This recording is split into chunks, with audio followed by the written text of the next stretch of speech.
जय हिंद फ्रेंड्स, कैसे हैं आप लोग। आशा करता हूं सुरक्षित सुरक्षित होंगे। देखिए दोस्तों, हम लोग बात करें आज के वीडियो में तो पुतिन साहब क्या कर रहे हैं। पुतिन साहब पूरी दुनिया में घूम रहे हैं, ठीक है। और ये ऑलरेडी टू फ्रंट पे वार लड़ने के लिए तैयार है। एक तो पहला यूक्रेन से वार लड़ ही रहे हैं और दूसरा इनको डर लग रहा है कि यूएसए और उसका जो अलाइज है वो कब हमला कर दे, इनको पता नहीं है।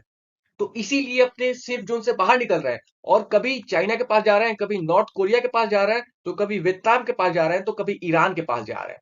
इस वीडियो में लोग बात करेंगे अभी ये वियतनाम गए हैं और क्या क्या इन्होंने एग्रीमेंट साइन किए हैं। देखिए, एक दिन पहले वियतनाम के विजिट से एक दिन पहले ये नॉर्थ कोरिया विजिट किए थे और नॉर्थ कोरिया ने इनको यहां तक आश्वासन दे दिया कि आपके ऊपर प्रेसिडेंट पुतिन जी, अगर आपके ऊपर हमला होता है तो हम आपका साथ देंगे।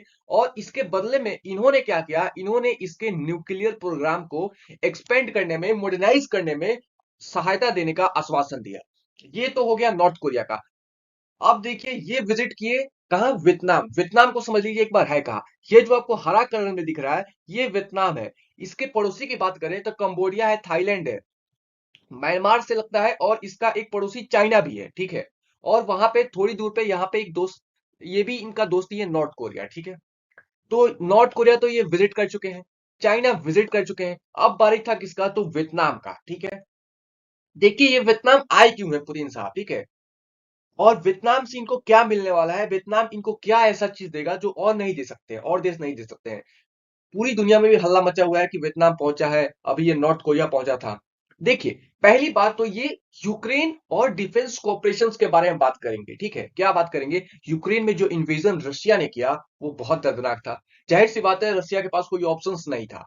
सेकंड क्या होगा, सेकंड बात होगा कोऑपरेशन, डिफेंस कोऑपरेशन के बारे में। आपको पता होगा रशिया कितना एडवांस देश है टेक्नोलॉजी के मामले में। सुकोई 75, सुकोई 57, बहुत फिफ्थ जनरेशन के फाइटर जेट के बना के बैठा हुआ है। तो समझिए कि बहुत बड़ा एक्सपोर्टर है, डिफेंस का बहुत बड़ा एक्सपोर्टर है रशिया। हम लोग जो सामान खरीदते थे कुछ साल पहले तक, पिछले साल तक, तो 70% जो इक्विपमेंट्स था, सब जो 70% हथियार अभी भी जो हमारे इंडियन आर्मी के पास है वो रसिया से आया है। तो रसिया एक बहुत ही बड़ा महत्वपूर्ण पार्टनर और अलाइज है किसमें, डिफेंस कोऑपरेशन में। सेकंड क्या है कि लोग बायलेटरल डॉक्यूमेंट साइन करेंगे, किसके, वियतनाम और रशिया में। बायलेटरल डॉक्यूमेंट्स में क्या आता है, आपको पता है, एजुकेशन में सपोर्ट करने के लिए, साइंस एंड टेक में सपोर्ट करने के लिए, ट्रेड्स में सपोर्ट करने के लिए, यही सब सारी चीजें बायलेटरल डॉक्यूमेंट्स में होती है। थर्ड समझिए, रशिया स्नेलिंग इज नॉट आइसोलेटेड। रशिया अब खुल के बाहर आ रहा है, वो डर नहीं रहा है, वो समझ रहा है। मतलब लोग समझते थे कि रशिया तो आइसोलेट कर दिए हम लोग, पूरी दुनिया में रशिया को अकेले कर दिए हैं। लेकिन रशिया बाहर आ रहा है और ये बता रहा है, ये यूरोप कंट्रीज को मुंहतोड़ जवाब दे रहा है कि रशिया अकेले नहीं है, इसके साथ चाइना है, वियतनाम है, नॉर्थ कोरिया है, ईरान है। तो ये भी एक ग्रुप बना रहे हैं। देखिए, आपको पता होगा दुनिया में बहुत ग्रुप्स बने पड़े हैं, G7, G20, फिर इधर ये तो ब्रिक्स। तो ये सारे ग्रुप्स बना रहे हैं और रसिया बता रहा है कि भाई मैं अकेले नहीं हूं, अगर तुमने हमला किया, अगर तुम्हारा दोस्त तुम्हारे साथ दे रहा है तो मेरा भी दोस्त मेरा साथ देगा।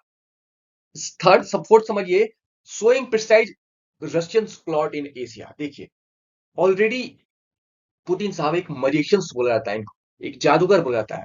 और ये रसिया में बताना चाह रहे हैं कि भाई, दुनिया में एक समय पे दो सुपर पावर हुआ करते थे, रशिया एंड यूएसए। तो रसिया अभी जिंदा है। ये बताना चाह रहे हैं एशिया वालों को कि भाई तुम्हारा दोस्त सुपर पावर जिंदा है अभी। और एशिया में लगातार ये विजिट कर रहे हैं। और पॉसिबल है कि सितंबर तक ये इंडिया का विजिट करें। तो एशिया का विजिट इनका लगातार जारी है। चाइना गए, नॉर्थ कोरिया गए, वियतनाम गए, तो लगातार इनका विजिट जारी है। और बता रहे हैं कि भाई हम छुपे नहीं है, हम सामने हैं। अब समझते हैं कि वियतनाम क्या चाहता है।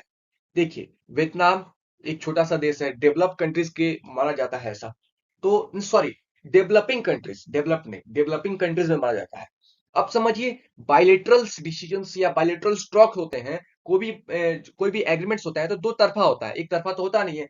तो वियतनाम रसिया से क्या चाहता है, देखिए, रसिया से चाहता है कि भाई तुम हमारे साथ डिफेंस रिलेशंस बनाओ। क्योंकि पता ही है दुनिया में एक बहुत बड़ा एक्सपोर्टर है रसिया। रसिया के पास बहुत ही एडवांस टेक्नोलॉजी है, जैसा कि मैंने बता दिया। तो डिफेंस एग्रीमेंट्स इसके साथ चाहता है। वियतनाम चाहता है कि हमारी आर्मी भी स्ट्रांग। देखिए, रसिया जब आया तो ये वियतनाम शो कर रहा है कि भाई हम अपना इंडिपेंडेंट बम्बू डिप्लोमेसी शो कर रहे हैं, दिखा रहे हैं। बम्बू डिप्लोमेसी क्या है, देखिए, एक लचीलापन और संतुलन बनाए रखना, ठीक है। जैसे इंडिया का फ्री फॉरेन पॉलिसी है ना, दोनों देशों के जो भी रसिया के साथ ले लीजिए और यूएसए के साथ लीजिए, इंडिया कितना बैलेंस तरीके से रसिया से तेल खरीद रहा है, यूएसए सैंक्शंस नहीं लगा रहा है, यूएसए के साथ भी ट्रेड कर रहा है, रसिया के साथ भी ट्रेड कर रहा है, यूएसए के भी साथ ट्रेड कर रहा है, तो एक संतुलन बनाए हुए है। तो वही यहाँ पे ये शो करना चाहता है। कौन शो करना चाहता है? वियतनाम की हमारा सभी देशों के साथ, देखिए यहाँ पे फ्लैग्स देख रहे हैं, यहाँ पे बहुत सारे देशों का फ्लैग्स।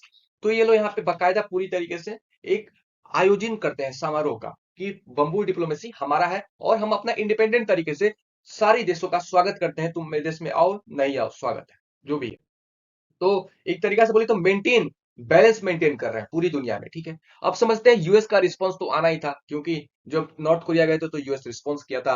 अभी वियतनाम आए तो रिस्पांस किया। देखिए, concern over Putin access on platform, देखिए क्या बोला जा रहा है यहाँ पे कि ये जो बोला गया ये यूएसए की तरफ से बोला गया। और किसने बोला? यूएसए के एक एम्बेसडर है जो कि वियतनाम में अंदर है, वियतनाम के अंदर रहते हैं, यूएस का एम्बेसी के जो राजदूत है, उन्होंने बोला कि concern over Putin access to platform. उन्होंने बोला कि एक वार क्रिमिनल को आप एक प्लेटफॉर्म दे रहे हैं, वो गलत बात है। ये किसने बोला? यूएसए का रिस्पॉन्स पे।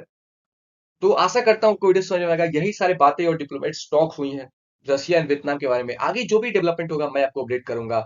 वीडियो समझ में आए तो शेयर करिए। जय हिंद।